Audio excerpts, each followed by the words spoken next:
On nous donne le graphe pondéré d'une chaîne de Markov à deux états. Donc voici ce graphe pondéré. On nous demande de déterminer la matrice de transition de cette chaîne et une distribution invariante de cette chaîne. Il y a d'autres questions que nous traiterons au fur et à mesure. Donc voici le graphe pondéré, quelle est la matrice correspondante, qui est donc une autre manière, la matrice de transition de cette chaîne de Markov, qui est une autre manière de représenter l'information que nous avons là. Donc la matrice, il y a deux états, A et B. Donc la transition de A vers A avec une probabilité de 1/5, de A vers B avec une probabilité de 4/5, de B vers A avec une probabilité de 2/5 et de B vers B une probabilité de 3/5. On vérifie bien que 1/5 plus 4/5 est égal à 1, 2/5 plus 3/5 est égal à 1. On a bien une matrice stochastique. Donc M égale 1/5, 4/5, 2/5, 3/5. Grand M est donc la matrice de transition associée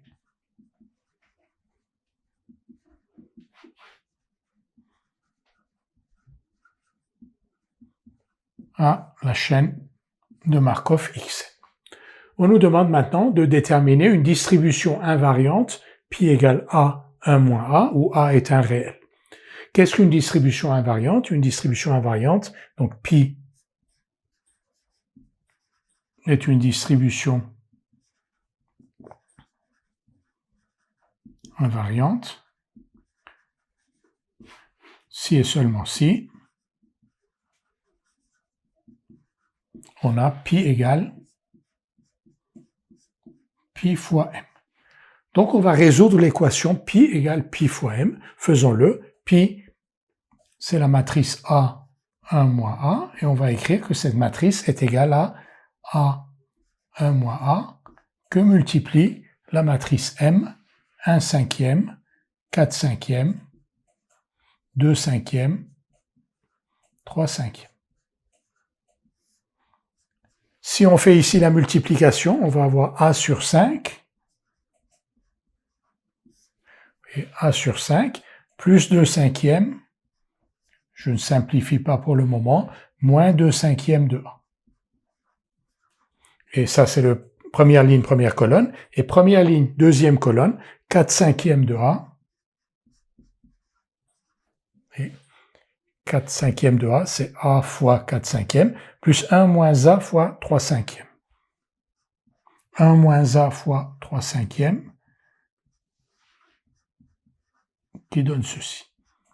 Et là, on peut simplifier. Donc A sur 5 moins 2/5 de A, ça fait donc moins A sur 5 plus 2/5. Moins A sur 5 plus 2/5. Et là, on a donc A sur 5 plus 3/5. On vérifie à chaque étape que la somme ici fait toujours 1. Vous voyez, si on additionne ici, 2/5 plus 3/5 égale 1, moins A5 plus A5, moins A sur 5 plus A sur 5 se simplifie, et on a donc toujours une distribution. Maintenant, on va écrire que A égale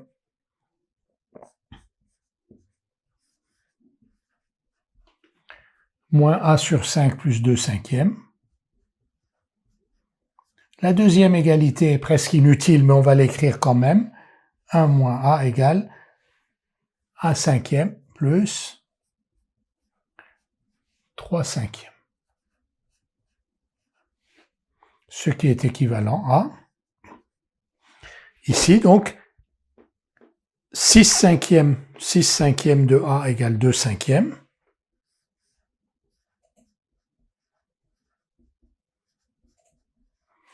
Et ici, la même chose, 6/5 de A égale 2/5. Donc, vous voyez, 6/5 de A égale 2/5. Donc, A égale 1/3. On a donc trouvé la valeur de A égale 1/3, telle que pi égale pi fois m. Donc, pi égale 1/3, 2/3, est une distribution invariante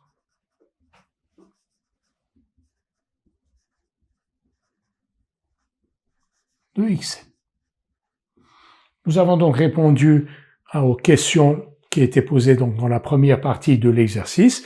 Nous avons déterminé la matrice de transition de la chaîne de Markov et déterminé aussi une distribution invariante de cette chaîne de Markov. Tout de suite, quelques remarques en relation avec la vidéo précédente. Donc, nous avons une chaîne de Markov à deux états. Nous avons ici cette matrice de transition. Cette matrice de transition qui n'a aucun élément nul.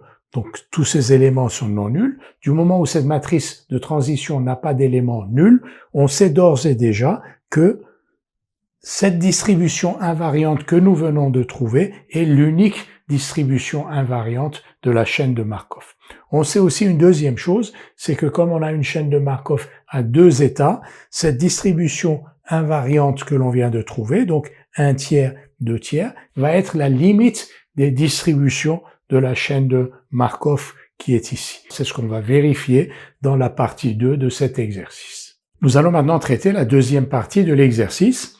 Il s'agit de déterminer la limite des distributions de Xn, en supposant qu'elle existe, mais on sait d'après le premièrement que cette limite existe bien et on connaît même cette limite. Mais en fait, donc, on va faire comme si on ne savait pas que cette limite existait. On va étudier la suite des distributions de Xn et montrer que cette suite est bien convergente. Alors, cette suite, donc, Pn égale An 1 moins An, où An est donc un réel positif compris entre 0 et 1, donc parce que An plus 1 moins An est égal à 1, et il s'agit donc d'une loi de probabilité, donc An est compris entre 0 et 1. On a la matrice de transition, donc on va étudier les Pn. Qu'est-ce que l'on sait de la relation entre Pn et Pn plus 1? On sait donc que pour tout n appartenant à grand N, Pn plus 1 égale Pn fois m, m étant cette matrice de transition. Donc si on remplace Pn plus 1 par sa valeur, An plus 1, 1 moins An plus 1, pourquoi on fait cela? Pour trouver une relation de récurrence entre An plus 1 et An et pouvoir étudier la suite An. Donc An plus 1, 1 moins An est donc égal à An, 1 moins An, fois la matrice grand M, c'est-à-dire 1 cinquième, 4 cinquièmes, 2 cinquièmes, 3 cinquièmes. Ce qui donne 1 cinquième de An plus 2 cinquièmes moins 2 cinquièmes de An. C'est-à-dire donc, je simplifie, 1 cinquième moins 1 cinquième de An. Vérifions-le de nouveau. 1 cinquième de An moins 2 cinquièmes de An, ça fait bien moins 1 cinquième de An. Et on a ici 2 cinquièmes d'ailleurs, et pas 1 cinquième. Voilà, 2 cinquièmes. Maintenant, la première ligne, deuxième colonne, donc 4 cinquièmes de An moins 3 cinquièmes de An, ça fait donc 1 cinquième de An. Et en termes constants, donc, on a plus 3 cinquièmes. Une vérification, on additionne ces deux termes, on doit trouver, comme tout à l'heure j'avais mis ici 1 cinquième à la place de 2 cinquièmes, en faisant la vérification, je me serais rendu compte que l'addition n'est pas égale à 1. Ici, l'addition est bien égale à 1, donc il n'y a pas d'erreur grossière. An plus 1, 1 moins An plus 1 est donc égal à 2 cinquièmes moins 1 cinquième de An, 1 cinquième de An plus 3 cinquièmes. Donc cela est équivalent à An plus 1 égale 2 cinquièmes moins 1 cinquième de An. Donc la suite An est une suite arithmético-géométrique. Vous voyez la définition d'une suite arithmético-géométrique. An plus 1 s'écrit. Alors, on est un peu plus familier avec une présentation comme ceci. Et donc là, on a une suite arithmético-géométrique. Nous allons donc étudier la suite An qui est définie par cette relation de récurrence. Comment on étudie les suites arithmético-géométriques? La première chose, on va l'écrire. Donc premièrement, si An a une limite L, elle vérifie. Alors je ne vais pas rentrer dans le détail. En fait, la fonction f de x égale moins 1 cinquième de x plus 2 cinquièmes est une fonction qui est continue sur R. Et donc, si AN a une limite L sur L, elle vérifie sur R, elle vérifie L égale moins 1 cinquième de L plus 2 cinquièmes. C'est-à-dire 6 cinquièmes de L égale 2 cinquièmes et L égale 1 tiers. Donc, si AN admet une limite, cette limite est forcément égale à 1 tiers. Et ça, on le savait déjà parce qu'on sait que la limite est égale à 1 tiers, c'est le résultat de la première partie de l'exercice. Mais ici, parce qu'on a une AN plus 1 est de la forme f de AN, cette fonction f, donc f de x moins 1 cinquième de x plus 2 cinquièmes, est continue sur R, et donc on peut passer à la limite ici, donc L égale f de L. L égale f de L, c'est ce que j'écris là, donc si L existe, L vérifie la relation L égale f de L, et L égale à 1 tiers. Donc si AN a une limite, ça ne peut être que L égale 1 tiers. On n'a pas pour autant démontré que AN convergeait vers 1 tiers. On a juste dit que si AN était convergente, elle convergeait vers 1 tiers. Ensuite, la deuxième phase de résolution des suites arithmético-géométriques, c'est qu'on définit une suite auxiliaire que l'on va appeler Bn, qui va être égale à An moins cette limite potentielle. Donc on va poser Bn égale An moins 1 tiers, et on va se servir de cette suite auxiliaire pour trouver la limite de An, ce que nous allons faire tout de suite. Donc on a montré que la suite AN vérifiait cette relation de récurrence, AN plus 1 égale moins 1 cinquième de AN plus 2 cinquièmes, et que si elle était convergente, sa limite ne pouvait être égale qu'à 1 tiers. Et alors on introduit maintenant une suite Bn,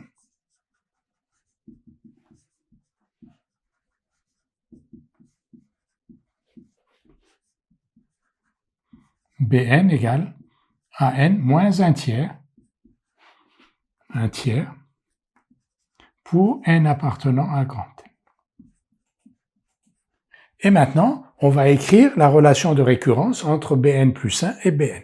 Comment? On va dire An égale Bn plus 1 tiers, An plus 1 égale Bn plus 1 plus 1 tiers, et on va écrire cette relation-là, Bn plus 1 plus 1 tiers égale moins 1 cinquième de Bn plus 1 tiers plus 2 cinquièmes. Ce qui est équivalent à Bn plus 1 égale moins 1 cinquième de Bn, ici moins 1 quinzième, plus 2 cinquièmes et moins 1 tiers. Et si on fait ce calcul-là, et normalement, si tout va bien, ces termes-là doivent s'annuler et Bn va être une suite géométrique dont on saura calculer la limite. Alors faisons ce calcul, réduisons au même dénominateur ici, donc 15 moins 1 plus ici donc 10 et là moins, donc moins 15, ici moins 1, ça 3 fois 2, 6, pardon, et là, moins 5. Donc, moins 1 plus 6 moins 5, ça fait bien 0. Et donc, Bn plus 1 est égal à moins 1 cinquième de Bn. Donc, la suite Bn est une suite géométrique. Quelle est la limite de la suite Bn? C'est une suite géométrique dont la valeur absolue de la raison est inférieure à 1. Donc, la limite de Bn quand n tend vers l'infini est égale à 0. On va l'écrire tout de suite. On a donc montré que la suite Bn était une suite géométrique.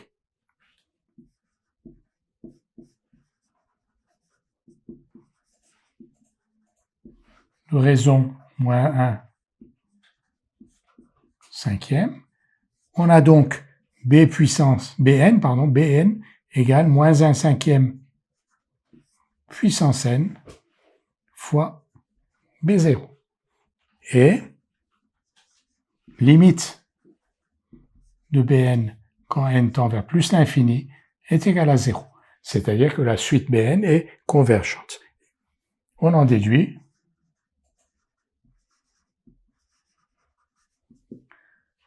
que Bn égale à n moins 1 tiers, donc An égale Bn plus 1 tiers.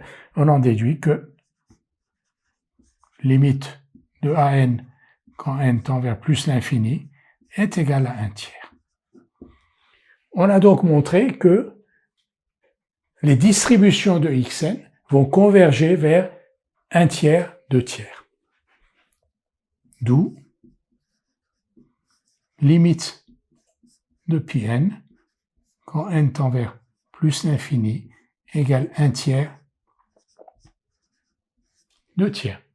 Et on retombe donc sur le résultat de la question 1, d'après la vidéo que vous avez vue, la vidéo précédente que l'on a vue, la limite de Pn quand n tend vers plus l'infini ne peut être égale qu'à la distribution invariante que nous avons trouvée, 1 tiers, 2 tiers. Et là, on l'a vérifié en calculant directement la limite des Pn.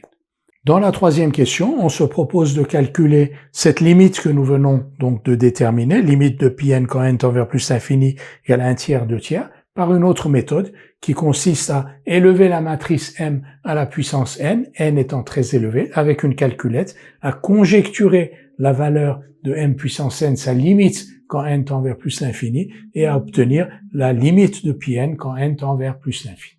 Nous allons donc maintenant calculer Pn égale Pi0 M puissance n pour de grandes valeurs de n. En fait, on sait que Pn est égal à Pi0 M puissance n, et on va donc calculer M puissance n pour de grandes valeurs de n. On va par exemple calculer M puissance n pour n égale 50. Et on va voir ce que cela donne. On calcule donc M puissance 50 avec la calculette, et on trouve un résultat quasiment égal à 1 tiers, 2 tiers, 1 tiers, 2 tiers. Et on va donc faire la conjecture que la limite quand n tend vers plus l'infini de M puissance n est égale à 1 tiers, 2 tiers, 1 tiers, 2 tiers. Et si c'est le cas, alors on aura limite de Pn quand n tend vers plus l'infini égale, donc Pi0, c'est-à-dire A0, 1 moins A0, fois 1 tiers, 2 tiers, 1 tiers, 2 tiers. Ce qui donne donc A0 sur 3, moins A0 sur 3 plus 1 tiers, donc 1 tiers. Et ensuite, 2 tiers de A0 moins 2 tiers de A0, ça fait 0, 1 tiers, 2 tiers. Et on retrouve notre distribution invariante, 1 tiers, 2 tiers, et on retrouve aussi la limite de An telle qu'on l'a trouvée dans la question 2. Donc tout au long de cet exercice, nous avons vérifié ce que nous annonçait la vidéo que l'on a vue sur les distributions invariantes. Donc on a trouvé une distribution invariante d'abord directement. Ensuite, on a dit que cette distribution invariante que l'on avait trouvée directement était la distribution invariante unique parce que cette matrice-là n'avait pas de zéro. Donc tous ces termes étaient non nuls. Donc c'était une distribution unique. Donc cette distribution invariante qu'on avait trouvée était la seule possible. Ensuite, on avait remarqué que la chaîne de Markov était homogène à 2 états. Et on sait que quand on a une chaîne homogène à 2 états, la limite des Pn, quand n tend vers l'infini, est égale à cette distribution invariante unique que l'on a trouvée. Et on a vérifié que cette limite de Pn était bien égale à pi directement d'abord en utilisant une suite arithmético-géométrique, en utilisant donc la relation Pn plus 1 égale Pn fois m, et ensuite en vérifiant aussi la même chose, mais cette fois-ci en utilisant la relation Pn égale Pi0 m puissance n, en élevant m à une puissance suffisamment importante pour pouvoir conjecturer la limite de Mn quand n tend vers plus l'infini. Et à chaque fois, on a eu des résultats qui étaient cohérents les uns avec les autres.